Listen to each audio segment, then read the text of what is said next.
잠언 9장 1절에서 18절에 있는 말씀을 우리 다 같이 합독하시겠습니다. 지혜가 그의 집을 짓고 7 기둥을 다듬고 짐승을 잡으며 포도주를 혼합하여 상을 갖추고 자기의 여종을 보내어 성중 높은 곳에서 불러 이르기를 어리석은 자는 이리로 돌이키라. 또 지혜 없는 자에게 이르기를 너희는 와서 내 식물을 먹으며 내 혼합한 포도주를 마시고 어리석음을 버리고 생명을 얻으라. 명철의 길을 행하라 하느니라. 거만한 자를 징계하는 자는 도리어 능욕을 받고 악인을 책망하는 자는 도리어 흠이 잡히느니라. 거만한 자를 책망하지 말라. 그가 너를 미워할까 두려우니라. 지혜 있는 자를 책망하라. 그가 너를 사랑하리라. 지혜 있는 자에게 교훈을 더하라. 그가 더욱 지혜로워질 것이요 의로운 사람을 가르치라. 그의 학식이 더하리라. 여호와를 경외하는 것이 지혜의 근본이요 거룩한 자를 아는 것이 명철이니라. 나 지혜로 말미암아 내 날이 많아질 것이요 내 생명의 해가 내게 더하리라. 내가 만일 지혜로우면 그 지혜가 내게 유익할 것이나 내가 만일 거만하면 너 홀로 해를 당하리라. 미련한 여인이 떠들며 어리석어서 아무것도 알지 못하고 자기 집 문에 앉으며 성읍 높은 곳에 있는 자리에 앉아서 자기의 길을 바로 가는 행인들을 불러 이르되 어리석은 자는 이리로 돌이키라. 또 지혜 없는 자에게 이르기를 도둑질한 물이 달고 몰래 먹는 떡이 맛이 있다 하는도다. 오직 그 어리석은 자는 죽은 자들이 거기 있는 것과 그의 객들이 수월 깊은 곳에 있는 것을 알지 못하느니라. 아멘. 아멘. 저와 여러분은 두 번의 초청을 받습니다. 한 번은 우리가 초청을 받는지도 알지 못하도록 이 땅으로 초청을 받습니다. 저와 여러분이 이 땅에 태어날 줄 누가 알았겠습니까? 또 우리가 의지를 들여서 내가 이 땅을 한번 살아보고 싶어. 그래서 엄마 뱃속을 통해서 태어난 존재도 아닙니다. 첫 번째 초청은 우리들에게 이 땅을 살아갈 수 있는 생명을 얻게 하는 초청이었는데 우리의 권한이 없었다는 거예요. 우리의 선택권이 없었다는 거죠. 근데 두 번째 초청이 있습니다. 그것은 저와 여러분이 영원한 생명을 얻고 천국에서 살아갈 수 있는 초청이에요. 반면에 우리가 다른 초청을 얻으면 다른 걸 선택하면 영원한 생명을 얻되 천국에 있는 게 아니라 지옥에서 살아가게 되는 겁니다. 오늘은 그 두 번째 초청에 대해서 얘기를 해요. 그래서 잠언 9장을 보면 전반부에는 지혜가 초청하고 후반부에는 미련한 여인이 초청을 하는데 초청하는 방식이 너무 똑같습니다. 근데 그 초청을 우리가 받았을 때 지혜의 초청에 응하느냐 미련한 여인의 초청에 응하느냐에 따라서 그 결과가 달라진다는 겁니다. 그래서 저와 여러분이 어느 초청에 응해야 되겠는가 한번 생각해 보시면서 오늘 말씀을 한번 살펴보기로 하겠습니다. 먼저 지혜가 그의 집을 짓고 7 기둥을 다듬고 이런 얘기를 했습니다. 이 얘기는 지혜이신 주님이 7 기둥을 세워서 자기의 집을 짓는다는 거죠. 성경에서 7은 완전수입니다. 그러니까 7 기둥은 튼튼한 집을 얘기하는 거예요. 그리고 크고 넓은 집을 얘기하는 거예요. 그러니까 모든 사람을 초청해서 한 자리에 모아둘 수 있는 집. 천국이죠. 근데 그것을 주님께서 이 땅에 사셨을 때 십자가 달려 죽기 전에 말씀을 하셨어요. 요한복음 14장 1절과 3절에 보면 이렇게 얘기합니다. 너희는 마음에 근심하지 마라. 하나님을 믿으니 또 나를 믿으라. 내 아버지 집에 거할 곳이 많도다. 그렇지 않으면 너희에게 일렀으리라. 내가 너희를 위하여 처소를 예비하러 가노니 가서 너희를 위하여 처소를 예비하면 내가 다시 와서 너희를 내게로 영접하여 나 있는 곳에 너희도 있게 하리라. 아멘. 지금 지혜가 7 기둥을 세워서 그의 집을 튼튼히 하는 거예요. 주님께서 우리의 처소를 예비하러 부활 승천하셔서 하나님 나라에 간 거예요. 그것을 예표하고 있는 겁니다. 그러면 그 집을 짓고 어떻게 하느냐? 집을 짓고는 사람들을 초대하죠. 어떻게 초대를 준비하느냐 보면 짐승을 잡으며 포도주를 혼합하여 상을 갖추고 자기의 여종을 보내어 성중 높은 곳에서 불러 이르기를 어리석은 자는 이리로 돌이키라 이렇게 얘기를 합니다. 그러니까 지혜신 주님께서 집을 다 지으시고 짐승을 잡고 왜요? 초청을 했으니까 음식을 준비해야 되잖아요. 그래서 포도주도 혼합해서 만들고 잔치상을 배설합니다.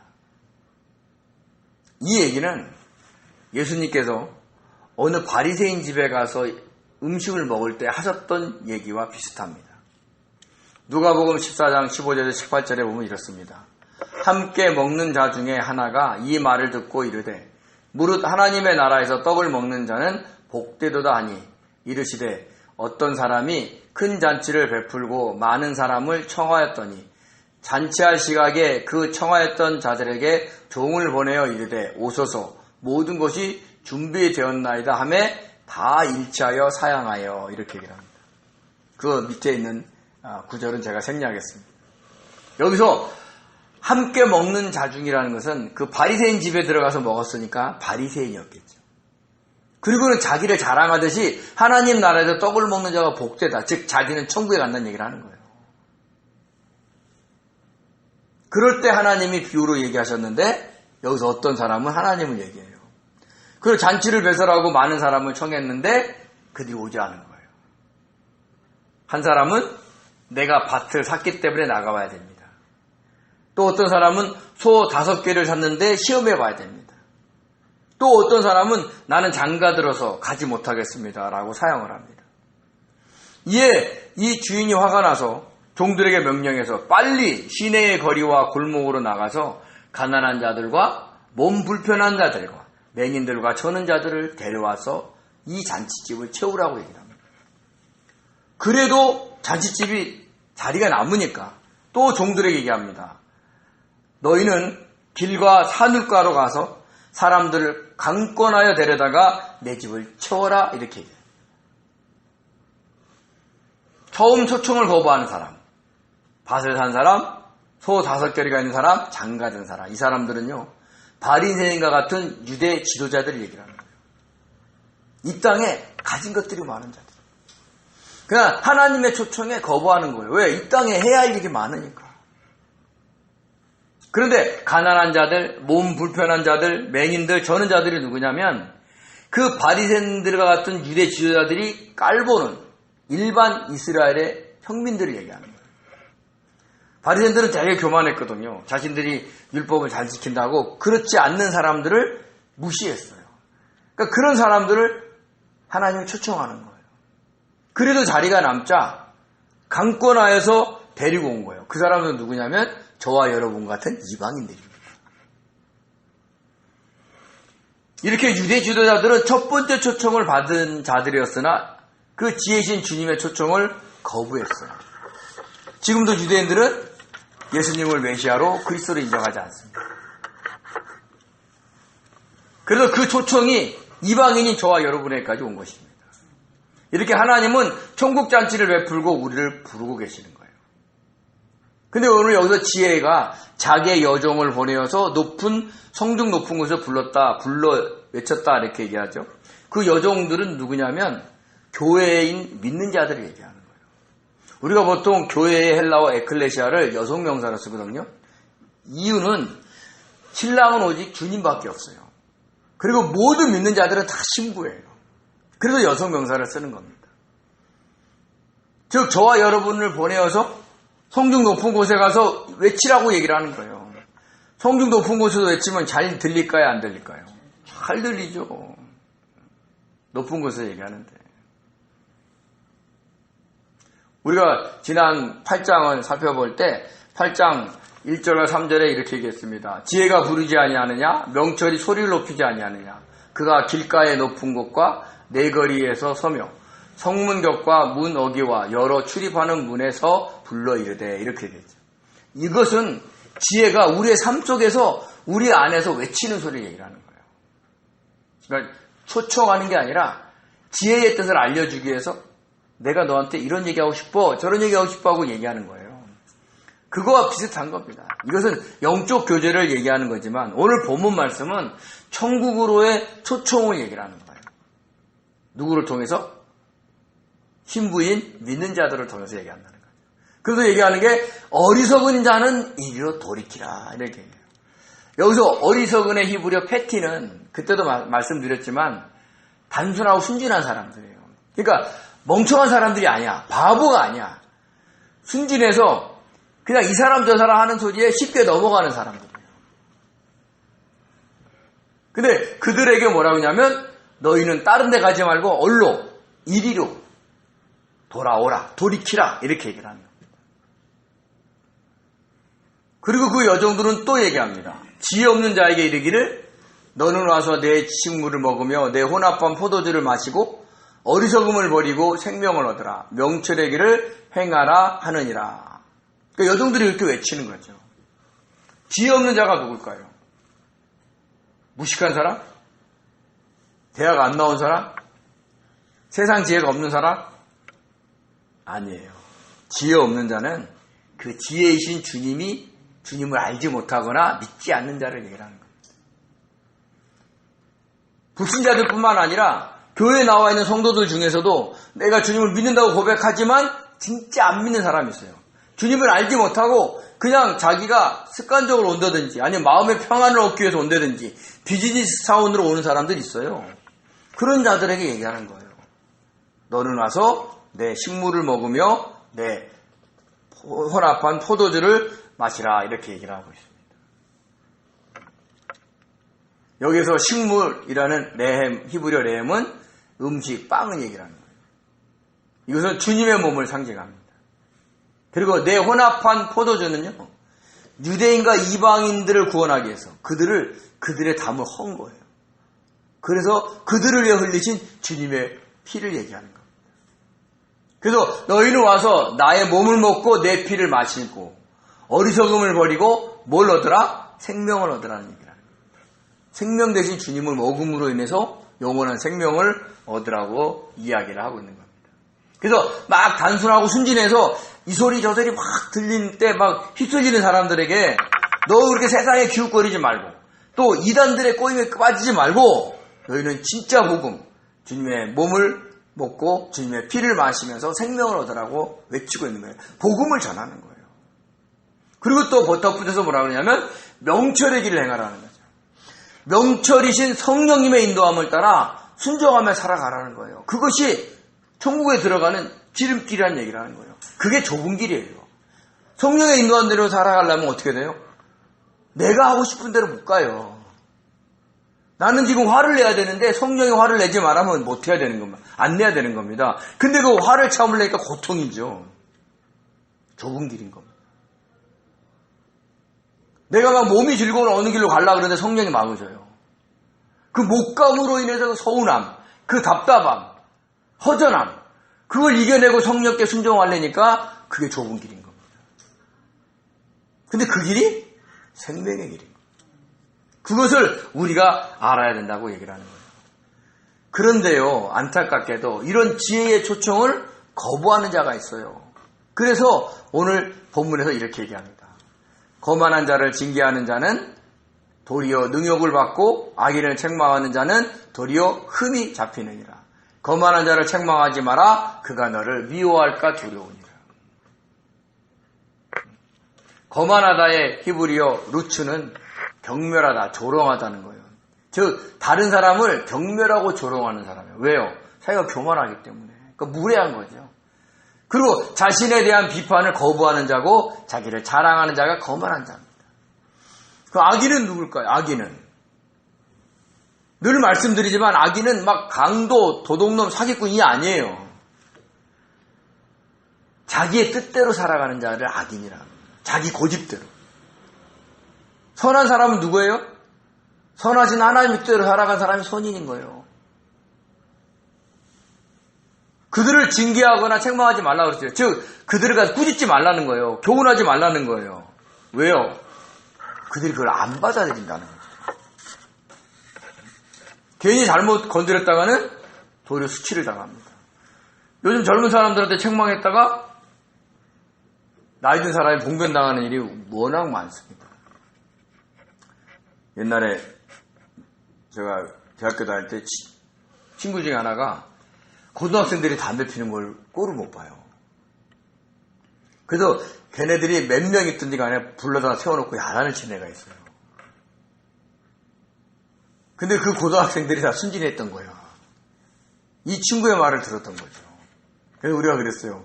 너 그러다가 애들이 덤비면 어쩌려고 하는 말이 그러니까 맞으면 되지 뭐. 그래도 할 얘기는 해야 되겠다는 거예요. 대단한 사람이에요.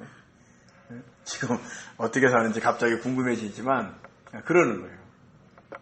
근데 이것은 막 젊은 사람들 세태가 이상해지는 게 아니라 거만한 사람, 자기가 대단하게 느끼는 사람들한테 함부로 교훈했다가는 책망을 오히려 흠잡히고 수치를 당하게 된다는 거죠. 더 심하면 어떻게 되느냐? 그가 너희를 미워한다는 거예요.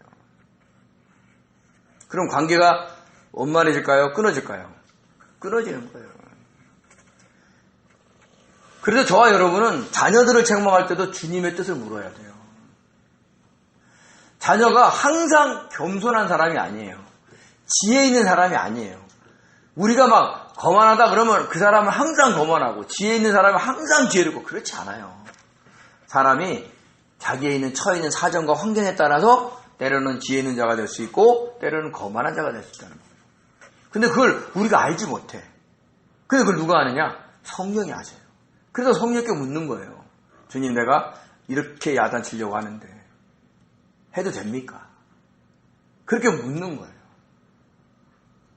그래서 자녀가 그 상태가 아닐 때 주님이 막습니다. 감동 주지 않아요. 그럼 안 하는 거예요. 근데 어떨 때 때로는 주님이 막 하라는 그런 어떤 감동을 줄 때는 해야 되는 거예요. 안 하면 자녀가 곁길로 가야 되니까. 그러니까 우리가 그것을 정말 판단하기 위해서는 우리가 늘 주님을 생각하고 성령과 친밀한 교제를 이루고 있어야 되는 거예요. 저 사람은 거만해. 저 사람은 막 지혜로워. 그래갖고 우리가 딱 단정 지어서 잘못됐다가는요, 크고 다칩니다. 어떨 때는요, 제가 말한 말을 그렇게 순종하면서 듣던 애가 갑자기 대항을 할 때가 있어요. 왜요? 그 아이가 상태가 지금 받아들일 수 있는 상태가 아닌 거예요. 그 저와 여러분이 잘 알아야 될 게 뭐냐면, 거만한 자, 지혜 있는 자가 항상 그렇다는 게 아니라는 거예요. 때로는 환경에 따라서 거만해질 수도 있고 악인이 될 수도 있고 자기 뜻대로 살아갈 수도 있고 아니면 주님의 뜻대로 살아가려고 변화되어 있는 수도 있다는 얘기를 하는 거예요. 그래서 그렇게 야단을 칠 때는 우리가 늘 성령의 도우심을 구해야 된다는 얘기를 하는 겁니다.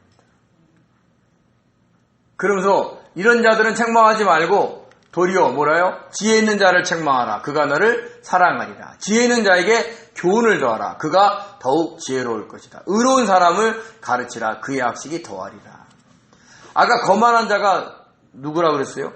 자기가 대단한 사람인 줄 알고 다 무례히 경멸한 사람을 얘기하는 거예요. 악인이 누구라 그랬어요? 네? 악인이 자기 뜻대로 자기 골대로 살아가는 사람들이에요. 지혜 있는 자가 누구예요? 지혜신 주님을 알고 그분 순종하며 살아가는 사람이에요. 의로운 사람은 누구예요? 의로우신 하나님의 뜻대로 살아가는 사람이에요. 자기 고집대로 살아가는 게 아니라. 딱 대비가 되지요. 그런 사람들을 책망하라는 거예요. 그런 사람에게 교훈을 주고 그런 사람들에게 가르치라는 얘기를 하고 있는 겁니다.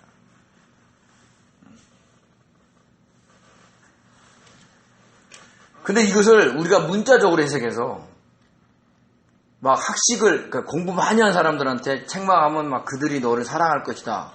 절대 안 그래요. 그런 경우도 있겠지만 대부분 안 그래요. 왜요? 학식이 많으면 제가 대단한 사람이라고 교만하는 거예요. 아니, 목사님은 뭘 몰라서 그런 소리 하시는 거예요. 저 박사예요. 저 대학 나왔어요. 저 유학까지 갔다 온 사람이에요. 나한테 얘기하지 마요. 목사님은 나보다 몰라요. 엄마는 나보다 몰라요. 아빠는 나보다 몰라요. 그러니까 단순하게 이것을 가지고 제가 공부를 많이 배웠으니까 내가 책망해야지 라고 얘기하면 안 된다는 거예요. 우리가 이것은 영적으로 풀어야 돼요. 여기서 지혜 있는 자가 누구냐? 지혜 있는 주님을 알고 그 앞에 겸손하게 주님의 뜻에 따라 순종하는 자를 얘기를 하는 거예요. 그런 자에게 책망하고 교훈하라는 거예요. 뭐 할 때? 그가 주님을 제대로 알고 순종해야 되는데 잘 모를 때 해주라는 거예요. 그러니까, 그러면 그 아이가 내가 주님을 잘못 섬겼구나. 내가 주님의 뜻이 아니었는데 행했구나 하고 너무 기뻐가지고 그 알려준 우리를 사랑하게끔 된다는 거죠. 그래서 그 지혜 있는 자에게 교훈을 더하면 지혜로워질 것이고 의로운 자를 가리키면 확실히 더해준다고 얘기를 하는 겁니다. 그래서 주님을 아는 자를 주님이 이런 것을 원해 하고 책망하는 거예요. 세상의 경험을 알려주고 자기가 알고 있는 지식을 알려주는 게 아니라는 거예요. 그러니까 저와 여러분이 주님과 동행하는 삶, 주님의 뜻을 묻고 성령의 인도하심 속에 살아가는 훈련이 돼야 그걸 가르쳐주죠. 그리고 학식이 더해진다. 이 학식은 뭐예요? 하나님을 알아가는 지식이 더해진다는 거예요. 아, 하나님의 뜻이 이거구나. 아니, 박사에게 내가 뭘 가르친다고 박사가 지혜가 더해지는 게 아니잖아요. 그래서 학식이 더해지면 어떻게 돼요? 그가 현재 임한 하나님의 나라를 살 수 있는 거죠. 이사야서 11장 9절에 이렇게 얘기합니다. 내 거룩한 산 모든 곳에서 해됨도 없고 사감도 없을 것이니 이는 물이 바다를 덮은 같이 여호와를 아는 지식이 세상에 충만할 것입니다.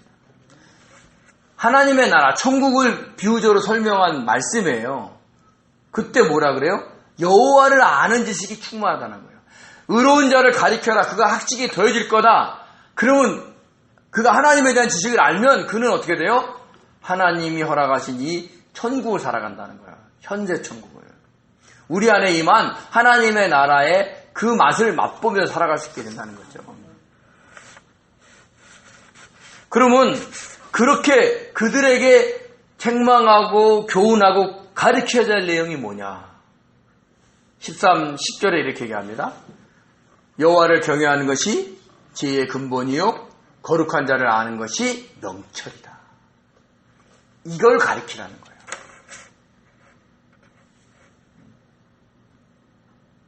아이가, 자녀들이 막 세상에서 잘되는 것만을 추구하고 걸어가요. 하나님을 제대로 섬기지도 않고 섬겨도 대충 섬기면서. 그럴 때 얘기하는 거예요. 너 여호와를 경외해야 돼. 너 거룩한 자를 알아야 돼. 너 정말 이것이 네가 지금 말하고 행동하는 것이 하나님의 뜻이겠냐?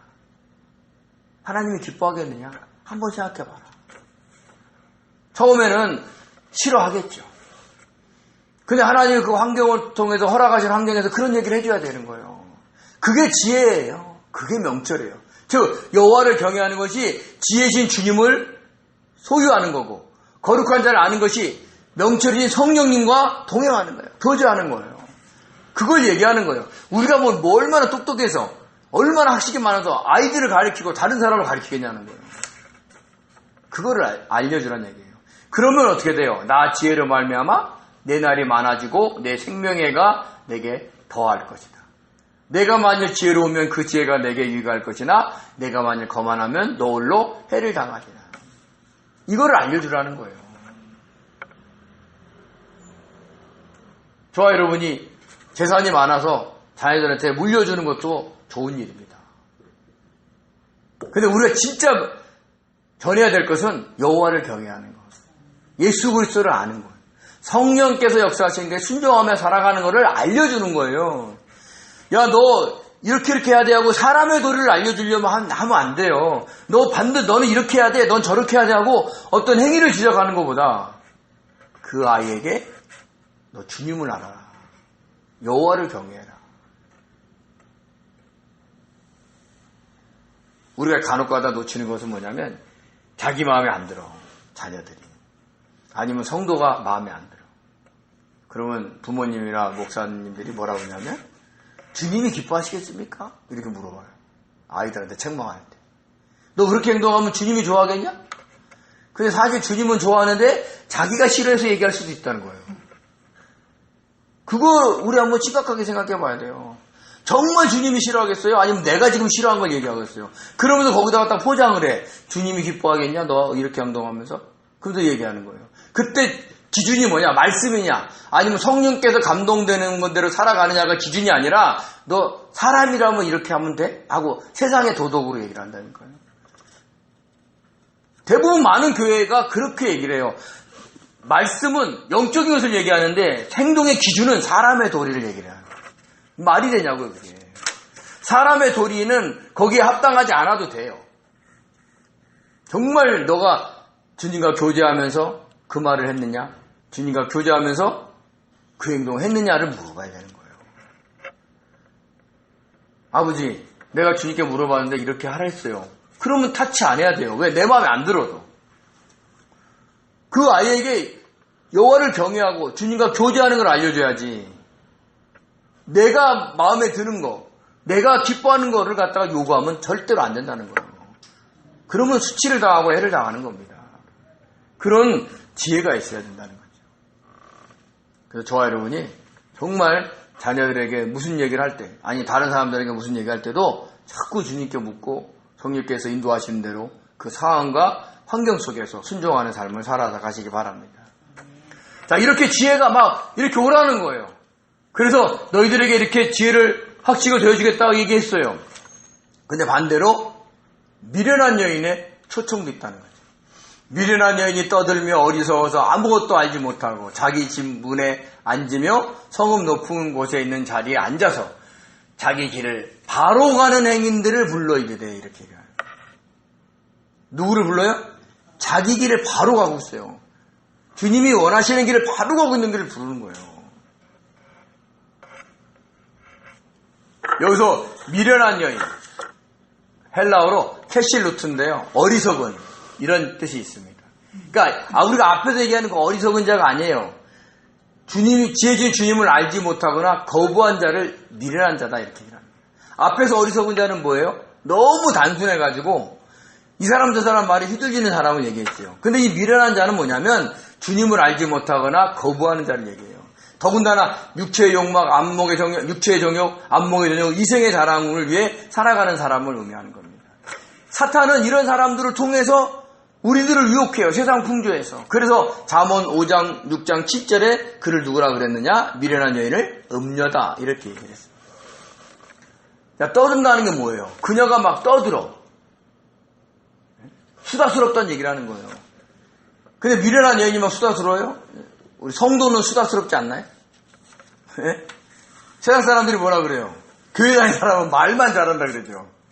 그 사람들이 다 미련한 여인이에요? 아니에요. 여기서 미련한 여인이 떠든다는 얘기는 자기에게 무언가 있는 것처럼 막 말하고 다닌다는 거예요. 너 나와 함께 가면 돈 많이 벌 수 있어. 너 나와 함께 하면 즐거운 쾌락을 느끼면서 살 수 있어. 라고 꼬시는 거예요. 여기서 어리석어서 아무것도 알지 못한다, 이 얘기는 뭐냐면 지혜신 주님을 알지 못함으로 생명이 무엇인지도 알지 못하는 거예요. 생명이 뭔지 모르니까 이 땅의 것만 얘기를 하는 거예요. 저도 목회이지만 큰 목사 하시는 분 앞에 가면 괜히 기죽습니다. 솔직하게 얘기해서. 그리고 세상 사람들이 기준점이 뭐예요? 그분들은 성공한 목회자고 나는 실패한 목회자로 보기 때문에 그래요. 그거를 넘어야 되는데 잘 넘기가 어려워요. 그래서 어디 가서 모이잖아요. 그러면 기죽어서 가만히 한쪽에 있다 와요. 그게 현실이에요. 그거를 갖다가 나는 뭐 대단한 사람이 하고 떠버릴 수도 없는 거잖아요. 내가 굳이 그 길을 걸어가지 않는데도. 그게 세상은 그렇다는 거예요. 근데 그 세상의 기준이 교회로 들어와서 그렇게 판단하는 거예요. 근데 그 목사님이 주님의 뜻대로 살겠습니까? 제가 주님의 뜻대로 살겠습니까? 모르죠, 사실. 근데 제가 할 수 있는 일이 별로 없기 때문에 제가 조금은 주님의 뜻대로 살지 않겠어요? 그걸 할 수 있는 게 많아요. 돈도 많아요. 권력도 많아요. 성도도 많아요. 사회 요소에 능력 있는 성도들 많으니까 그분이 주님의 뜻을 물어보는 시간이 많겠어요? 제가 주님의 뜻을 물어보는 게 많겠어요? 제가 아무것도 가진 게 없어서 더 주님을 그분보다 조금은 더 묻지 않겠냐는 거예요. 근데 그게 복인 겁니다, 그게. 어리석어서 아무것도 알지 못한다. 이 세상 것만 얘기를 하는 거예요. 그래서 골로새 3장 1절과 2절에 이렇게 얘기합니다. 그러므로 너희가 그리스도와 함께 다시 살리심을 받았으면 어디를 찾아라? 위의 것을 찾으라. 거기는 그리스도께서 하나님의 우편에 앉아 계시느니라. 위의 것을 생각하고 땅의 것을 생각하지 마라. 미련한 여인은 땅의 것을 얘기를 해요. 교회가 성전 짓는 게 영적인 거예요? 위의 거예요? 땅의 거예요? 땅의 것이에요. 성도들이 주님을 만나는 게 위의 것이에요? 땅의 것이에요? 그 위의 것이에요. 제가 여기 모인 성도님들이 주님의 뜻대로 살아가려고 몸부림치면 저는 영적으로 부유한 자입니다. 네? 수많은 사람이 모였는데 이 땅의 기준으로 막 교회가 움직여. 하나님이 기뻐하셔요? 저는 그렇지 않을 수 있다는 얘기를 하는 겁니다. 그거를 우리가 아셔야 돼요. 그래서 미련한 여인은 그걸 모른다는 거예요.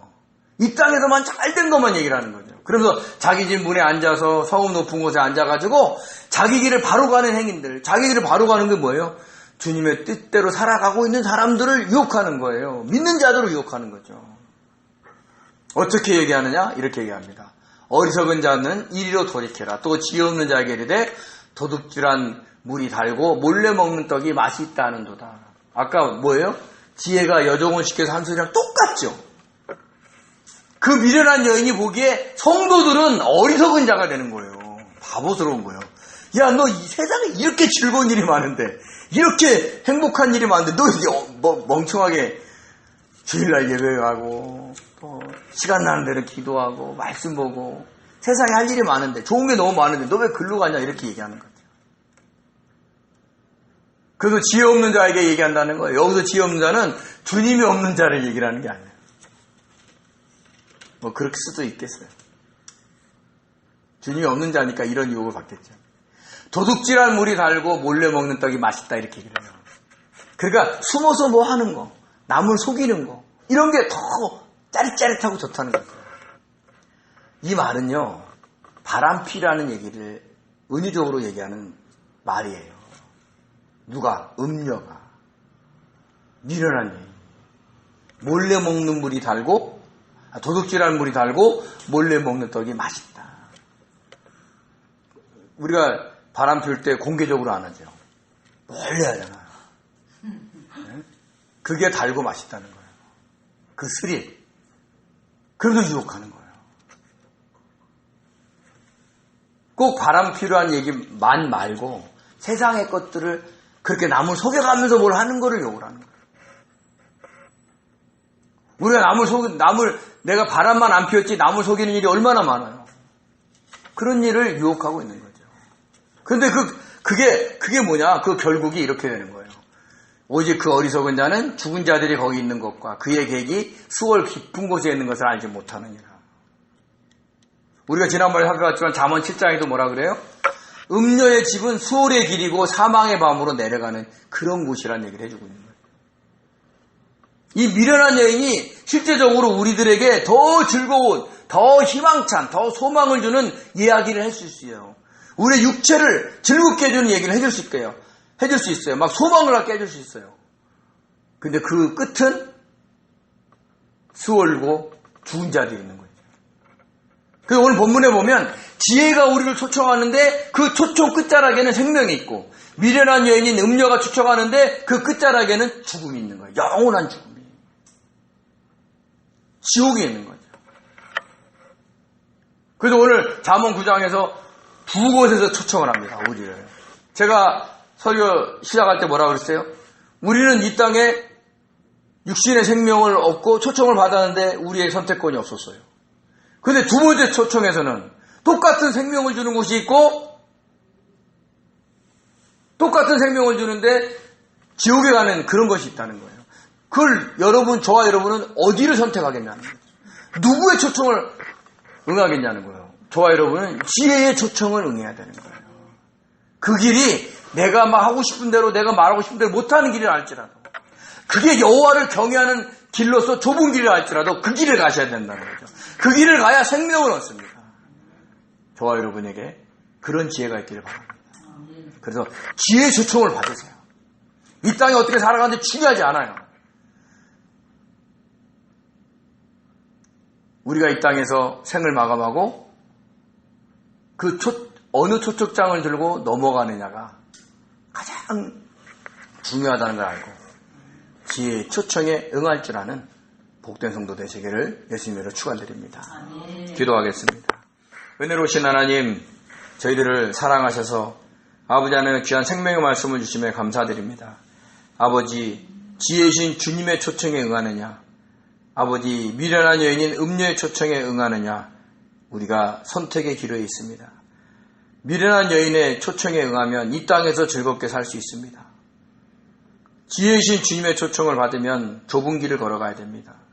그러나 영원한 생명을 얻고 천국에 들어가는 것은 지혜이신 주님의 초청을 받는 것이라는 걸 알게 도와주시고 그 초청에 응하면서 이 땅에 생명을 얻고 명철의 길을 걸어갈 줄 아는 복된 성도도 될 수 있도록 축복하여 주옵소서. 주께서 그렇게 인도하실 줄 믿사옵고 감사하며 예수님의 이름으로 기도드립니다. 아멘.